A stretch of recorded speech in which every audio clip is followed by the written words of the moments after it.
Buenas tardes. El tema que trataremos hoy habla sobre la dinámica del desarrollo mexicano.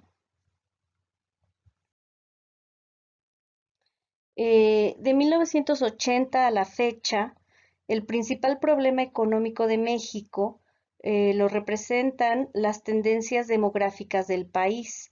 Para la década de los 80, la tasa de crecimiento demográfico fue de 3.5% anual.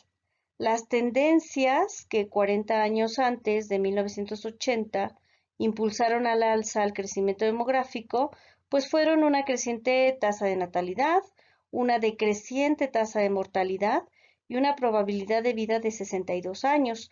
Además de esto, pues para 1980, la migración rural-urbana ocasionó que la población urbana de México creciera a una tasa del 4% desde 1940. Para finales de los 70, México tenía una población de 51 millones de habitantes aproximadamente. La proporción de la población menor a 15 años era del 50%. Estas tendencias demográficas implican grandes dificultades para un crecimiento acelerado, ya que tienden a reducir la propensión agregada al ahorro de los mexicanos y los gastos en educación pues se incrementan considerablemente. De igual manera, se ve afectada la inversión, lo que genera problemas para crear oportunidades de empleo. Para la década de los 70, más de 3 millones de trabajadores agrícolas mexicanos carentes de tierra tuvieron problemas para encontrar empleo. Su tasa de ocupación per cápita disminuyó. De igual manera, sus ingresos reales cayeron un 18%. Para 1980, el problema en la ocupación mexicana podría atribuirse a los perfiles educativos de la fuerza de trabajo. Em,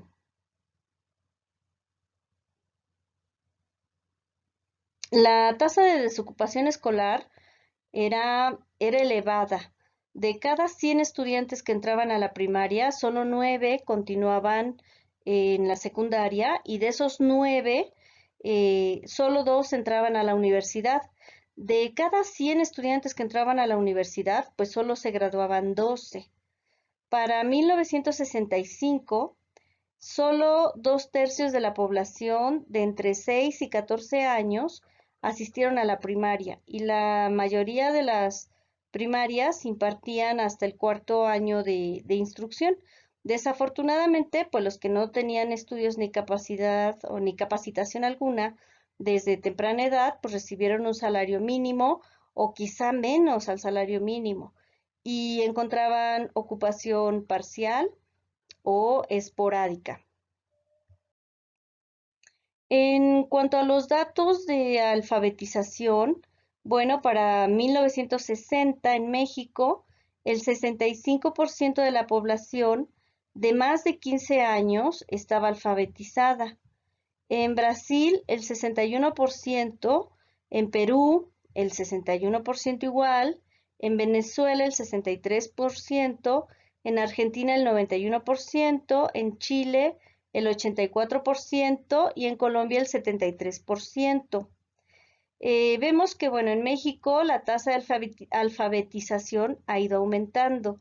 Sin embargo, este aumento pues ha sido más lento que en otros países latinoamericanos. Esto se debe al acelerado incremento en la población y a lo limitado del gasto que el gobierno aplicaba en la educación. Para 1965, el gasto público en México destinado a la educación representaba menos del 2.1% del Producto Nacional Bruto. Para 1968 representaba menos del 3%. Para la década de los 70, el 23% de todas las inversiones del sector público se destinó al bienestar social. Desde 1964 Se han hecho ligeras reformas fiscales que han aumentado considerablemente las entradas provenientes de los impuestos directos sobre los ingresos individuales y de las corporaciones. Para finales de los 70, los impuestos al ingreso proporcionaban la mitad de las entradas del gobierno federal. Bueno, para el autor, la capacidad del gobierno para emplear sus entradas estaba relacionada con un problema que es continuar e incrementar la tasa del ahorro.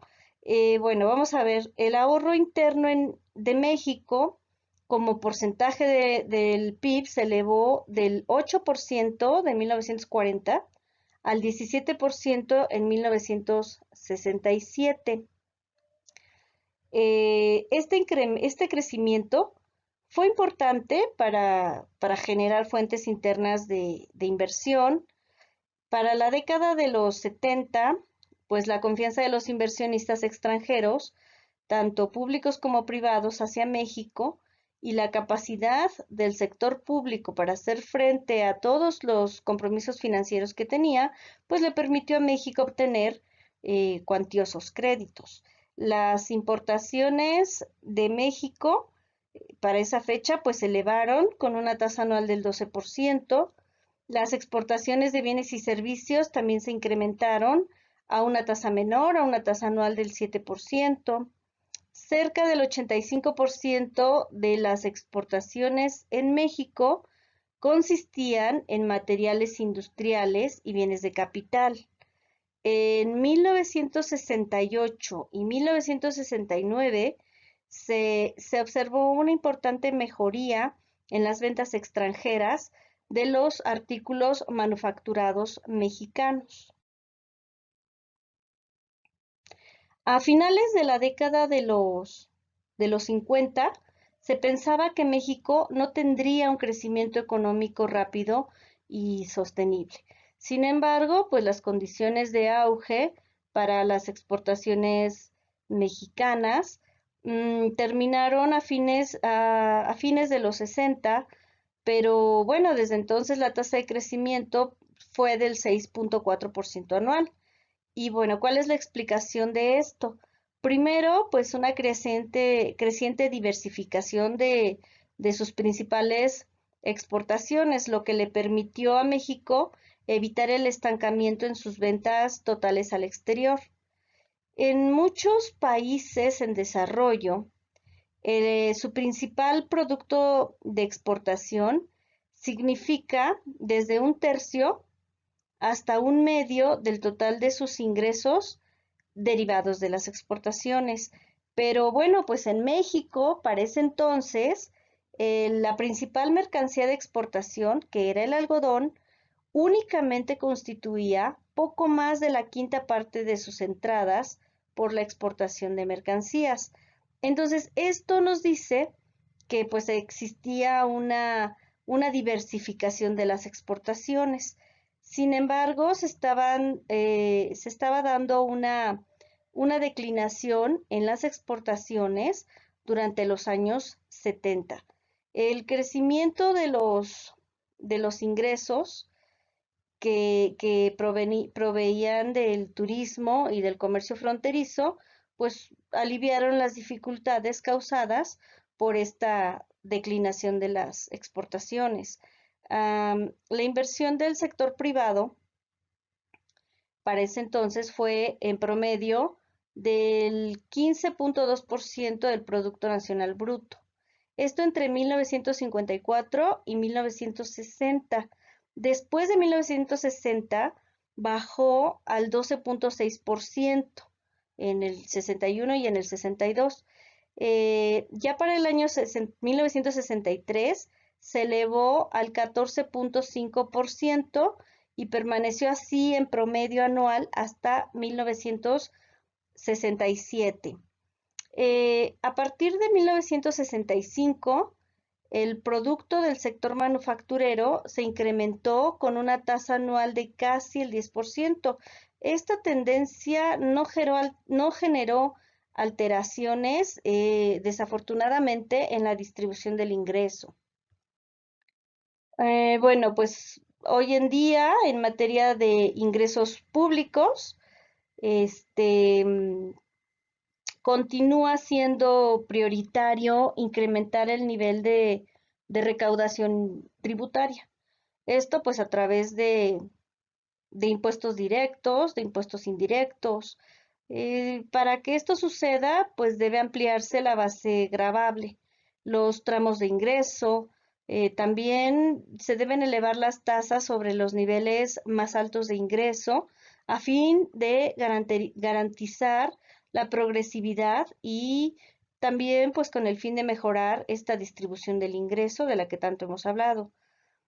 También es importante instrumentar medidas que reduzcan la evasión, también pues que se elimine la deducción de gastos, este, que no son estrictamente necesarios para llevar a cabo las actividades empresariales. Se debe mejorar el sistema de administración tributaria mediante la simplificación de trámites. Se debe eficientar la recaudación de impuestos, se debe de garantizar la rendición de cuentas en el uso de los recursos. El gasto público en México, pues sabemos, está mal ejecutado, es ineficiente, por lo que pues es necesario redefinir toda su composición, su nivel y pues su financiamiento. En cuanto a su estructura, pues yo creo que debe incrementarse el gasto destinado a fomento económico para impulsar el crecimiento tanto industrial como agropecuario, así como el consignado a generación de energía. De igual manera debe aumentarse el gasto para infraestructura y para programas sociales, pero que realmente sean de alto impacto. Además, pues es preciso reconocer con el gasto inversión públicos un pivote para reactivar la economía, particularmente el que se destina a proyectos de infraestructura, por lo que su naturaleza, eh, que por su naturaleza presentan fuertes externalidades y bueno, pues se tiene un alto costo fijo que difícilmente el sector privado va a poder internalizar, como son, por ejemplo, carreteras, puertos, aeropuertos, transporte, tecnologías de la información, comunicación, en fin. Em, También, bueno, los gastos en infraestructura social, como escuelas, hospitales, que contribuyen a la formación y cuidado del capital humano. Sobre su financiamiento, bueno, pues valdría la pena trabajar en la instrumentación de un balance fiscal estructural, cuyo rasgo esencial sea la medición del presupuesto a través del ciclo económico, estimando cuál sería el nivel de gasto público consistente con el ingreso público o de pleno empleo de la capacidad productiva. Así también, pues establecer una meta de equilibrio de deuda pública en el mediano plazo. En cuanto a la eficiencia del gasto, pues es preciso aumentar la transparencia, reducir la discrecionalidad en el uso de recursos públicos, ya que el tráfico de influencias, la corrupción, la impunidad, pues esto puede derivar en niveles bajos de inversión pública, en deterioro de infraestructura, así también como minar la competitividad y el crecimiento de largo plazo. También convendría revisar a fondo la estructura del sector del Estado mexicano para eliminar secretarías de Estado o programas que resulten redundantes o que no esté bien justificado para el ejercicio de sus funciones. Para la década de los 70 se dio una importante tendencia económica que sugería que el tamaño de mercado interno para los artículos de consumo estaban creciendo con mayor rapidez.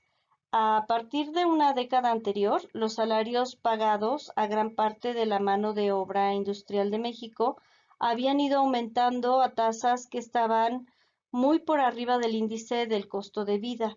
Aunque los salarios reales no eran paralelos al aumento en la productividad, pues se aumentó el poder adquisitivo real de los trabajadores del sector industrial, un 2 o un 3% al año. El autor menciona que dos de los tres grandes sectores del PRI pueden describirse mejor como subordinados de la coalición revolucionaria y de la presidencia, más que como grupos de acceso a la información, a la formulación de la política mexicana y poseedores de una influencia importante sobre ella. Durante los años 70, la promulgación de la nueva ley del trabajo revela un buen trato al sector obrero. A partir de 1940 se ve a este sector subordinado del régimen político de esos años, y eso se ve en el comportamiento de sus dirigentes, como en el efecto sobre el bienestar social que ha tenido el crecimiento económico a partir de 1940. De igual forma, también lo demuestra el beneficio que han tenido los miembros de algunos sindicatos que han estado pues más estrechamente vinculados con ese partido oficial y sus líderes del sector obrero. Aquí el autor analiza lo dicho por Vernon, quien no encontró una fuerte liga ideológica que consolide a los diversos grupos que forman el PRI. Él hablaba de que solo el establecimiento de políticas que agradaran a todas las fracciones podían contener y controlar un peligroso desacuerdo dentro del partido. Sin embargo, para el autor, las ligas ideológicas pues siempre han sido de mínima importancia en la política del México mestizo. Las lealtades en la proporción que han existido han sido personales, ya sea bajo Díaz o bajo el régimen del PRI. Se ha tenido lealtad hacia los individuos, no hacia las ideas. Y esta lealtad pues les ha servido en su creencia para lograr un progreso personal. Lo que consolida ese régimen, pues no es un grupo de políticas, sino sin coordinación que solo satisfagan a todos los sectores y paralicen al gobierno, sino más bien un sistema de movilidad que atrae la fidelidad personal de los voceros de todos los sectores del PRI. Para el autor, la comunidad dedicada a los negocios y específicamente los grupos que poseen poder económico y fuerza política están en condiciones de amenazar la estabilidad del régimen político si sus intereses no son representados adecuadamente con el proceso de elaboración de la política. Sin embargo, bueno, estos son los grupos cuyas demandas e intereses pues sí, han sido atendidos. Bien, durante muchos años el PRI conservó la capacidad de gobernar eh, eh, a México en una forma conveniente para el acelerado desarrollo económico. De acuerdo al autor, sus principales contribuciones al crecimiento económico pues fueron dos. Primero, proporcionó más de 30 años de estabilidad política, lo que alentó el surgimiento de un dinámico sector privado que respondió a estas oportunidades que el mercado mexicano ofrecía, bueno, que ofrecía a las empresas, y logró que ese mercado fuera aún más atractivo, pues mediante legislaciones tendientes a aplicar un amplio grupo de políticas gubernamentales destinadas a elevar las tasas internas de ahorro e inversión. Y el segundo, pues, desarrolló la capacidad de concentrar los recursos del sector público en la promoción del acelerado crecimiento económico. Durante la quinta y sexta décadas del siglo pasado, cerca del 40% de todos los ingresos del sector público se destinaron a proyectos de inversión y la mayoría de esas inversiones fueron las que aumentaron considerablemente la productividad de todas las inversiones mexicanas. De acuerdo al autor, pues el gobierno de esos años solo realizó gastos insignificantes para los programas de extensionismo agrícola, de crédito, ejidal, educación rural, urbana, viviendas y otros programas de bienestar social, lo que ayudó a que se pudiera canalizar una gran proporción de sus limitados recursos a grandes proyectos de desarrollo, proporción mayor a la de todas las otras naciones de América Latina.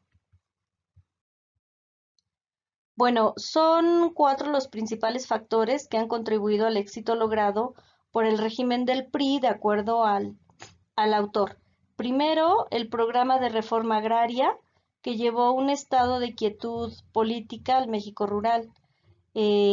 Segundo, las crecientes oportunidades de movilidad socioeconómica que ofrece la renovación de los puestos políticos que se realiza dentro del PRI y el acelerado ritmo de industrialización que pues ha aliviado el tradicional problema político mexicano, que significa manejar el descontento en el sector de los mestizos educados de la sociedad, como lo llama el autor.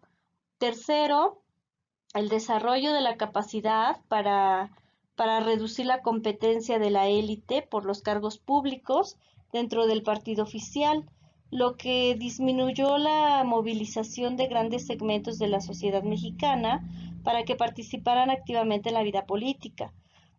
Cuarto, las tradicionales barreras culturales y psicológicas que se oponen a la participación política y que limitan tanto la amplitud como el carácter de las demandas políticas que presentan los grupos que constituyen cerca del 90% del total de la población mexicana. Bueno, el principal propósito de los dirigentes del régimen pues ha sido retener su propia hegemonía sobre la política mexicana y disfrutar de las ventajas socioeconómicas que acompañan a la posición política. Las élites mexicanas de la política y los negocios se han ido fundiendo gradualmente y cuando los intereses creados de la élite económica han estado involucrados en una decisión política, pues el grupo gobernante se ha mostrado menos preocupado por la industrialización, este, eh, de lo que sugieren pues sus declaraciones públicas. Bueno, el acomodo de los tradicionales dirigentes rurales dio al país una estabilidad de la que dependía la estrategia de desarrollo mexicano. El acomodo de las élites urbanas modernizadoras pues amplió la capacidad de México para autogenerar su desarrollo económico. Las metas políticas y sociales de la Revolución Mexicana, tal como se anunciaron en 1910, han sido sacrificadas por la ambición de los mestizos, pero pues poco hay pruebas de que el desarrollo económico pueda lograrse en una sociedad sin que los grupos de ingresos bajos tengan que realizar constantes sacrificios. Tampoco hay pruebas de ello. Em,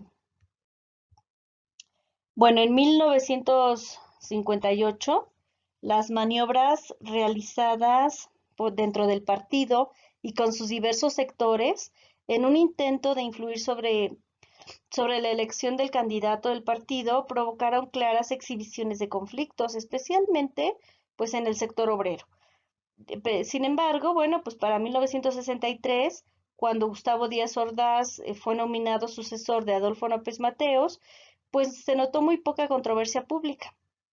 Para 1969, cuando Díaz Ordaz escoge a su sucesor, que era su secretario de gobierno, Luis Echeverría Álvarez, la transferencia de poder dentro de la coalición fue acompañada de menores muestras públicas de desarmonía, de las que nunca habían acompañado al ritmo del PRI para sucesión presidencial desde que nació el partido en 1929.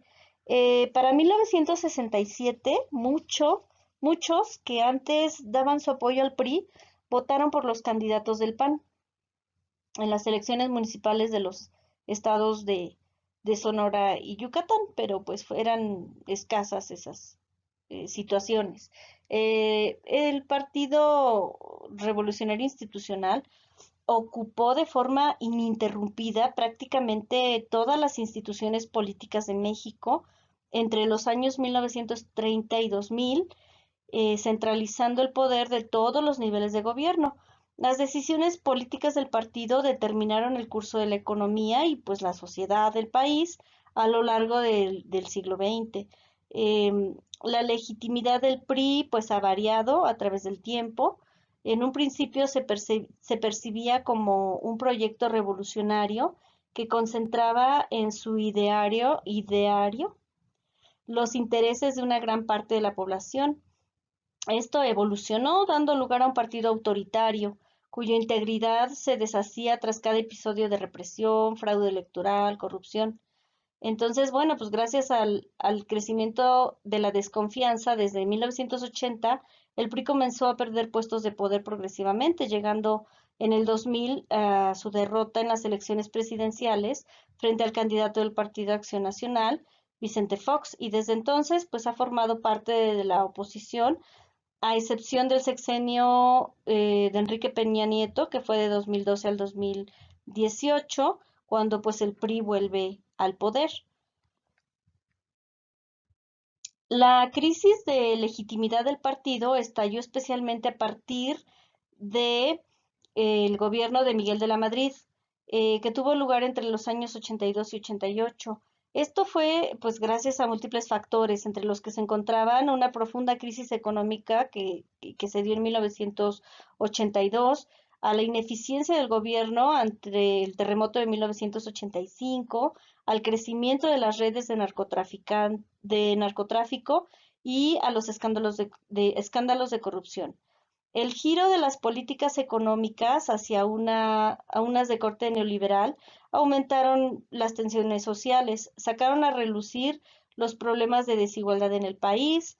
Los gobiernos de Miguel de la Madrid y de Carlos Salinas de Gortari pues acabaron con la reforma agraria que había estado en vigor desde el gobierno de Cárdenas. Esto dio lugar a la privatización de los terrenos y de los recursos naturales. También tenemos pues a la Revolución Zapatista de 1994 en Chiapas, que comenzó el mismo día de la entrada en vigor del Telecán. Durante el gobierno de Salinas, bueno, pues se dejó al descubierto el descontento social de la población rural e indígena frente al neoliberalismo del PRI. Otro de los factores que contribuyó al descontento generalizado de la población pues fue el fraude electoral de 1988. En ese año surgió una corriente del PRI encabezada por Cuauhtémoc Cárdenas, que buscaba democratizar los mecanismos de selección de los candidatos priistas y que luego separaría el partido, o bueno, se separaría del partido para dar lugar al Partido de la Revolución Democrática. Con la separación, el PRI pues perdió una gran parte de su militancia. Por primera vez se enfrentó tras 60 años a una verdadera competencia electoral. Para las elecciones federales de ese año, las encuestas preveían resultados favorables al partido de Cárdenas, pero el día de las elecciones las autoridades anunciaron una caída del sistema informático y pues al recuperarse se le da la victoria al priista Carlos Salinas de Gortari, aumentando la sospecha de que la ciudadanía albergaba contra el partido. Y pues años más tarde, en el 2009, Miguel de la Madrid, expresidente de México, confesó que la caída del sistema en las elecciones había sido manipulada para que el PRI se mantuviera en el poder. Entonces, bueno, pues a partir de las elecciones de 1988, el PRI comenzó a perder cargos en las instituciones políticas progresivamente y se da inicio a un proceso de transición democrática. Y bueno, ya dijimos, esta termina con la victoria en el 2000 de Vicente Fox, que era candidato del PAN, y bueno, durante los dos sexenios siguientes, el PRI formaría parte de la oposición hasta volver a gobernar en 1912 con Enrique Peña Nieto. Si bien hoy México es una democracia, pues persisten en el país la pobreza y la desigualdad, a los que se suman problemas como violencia, inseguridad, corrupción, impunidad de una clase política. La alternancia en el gobierno no ha brindado seguridad al Estado mexicano. Hoy este Estado pues se enfrenta a una crisis social y política que se origina en la debilidad de sus instituciones. La clase política pues se enfrenta nuevamente al desafío de la inestabilidad con la que Plutarco Elías Calles quiso acabar. Como se puede apreciar, pues la consecución de equilibrios macroeconómicos, aunque son un insumo importante por sí mismos, no son suficientes para alcanzar un crecimiento más dinámico y con mayor equidad. La experiencia mexicana es clara en este sentido. En consecuencia, pues parece oportuno, si no urgente, realizar un cambio profundo en el modelo económico del país, sobre todo los objetivos e instrumentos de la nueva política macroeconómica. Otros factores de riesgo que también deben atenderse prontamente, pues son la corrupción, la impunidad y el tráfico de influencias.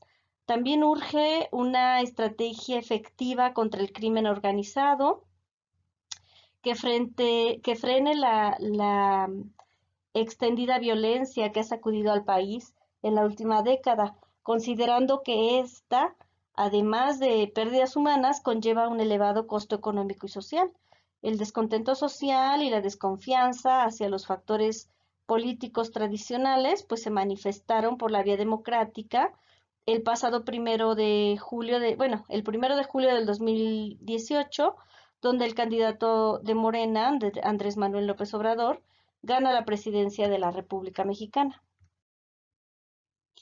Y bueno, pues algunos dirán que su primer año fue bueno, otros dirán que fue decepcionante, pero lo que sí es un hecho es que la llegada de Andrés Manuel representó un cambio en la forma de hacer política en México. También desde lo práctico, pues dio golpes de autoridad, con la polémica cancelación del aeropuerto de Texcoco, con la construcción de los megaproyectos del Tren Maya y la refinería de Dos Bocas. Entonces, bueno, pues en resumen podríamos decir que López Obrador está convencido a su manera de que quiere hacer historia y que su gobierno, a diferencia de los anteriores, no se dará en oficinas, sino en la calle con el pueblo de México. En los últimos días del 2019, el presidente declaró en su primer año de gobierno eh, declaró que su primer año de gobierno se concentró en sentar las bases de la transformación. Mencionó que no fue un mal año, consiguiendo grandes avances, aunque, bueno, él reconoció que quedan asuntos pendientes por resolver. El gran problema que tenemos en México, pues sigue siendo la violencia. Si bien el enfrentamiento contra los grupos del crimen organizado no nace en su gobierno, pues la actual administración no ha logrado detener los asesinatos, las desapariciones y el clima de inseguridad que viven día con día los mexicanos. Durante su campaña, el presidente López Obrador prometió un crecimiento anual del 4% del PIB y pues los resultados para el 2019 no fueron los esperados, ya que México creció al 0%. Sin embargo, no todo es negativo. La inflación anual fue del 2.83% y pues ha sido la segunda más baja en los últimos 50 años. Además, el aumento salarial del 2019 fue el más elevado en los últimos 3 sexenios.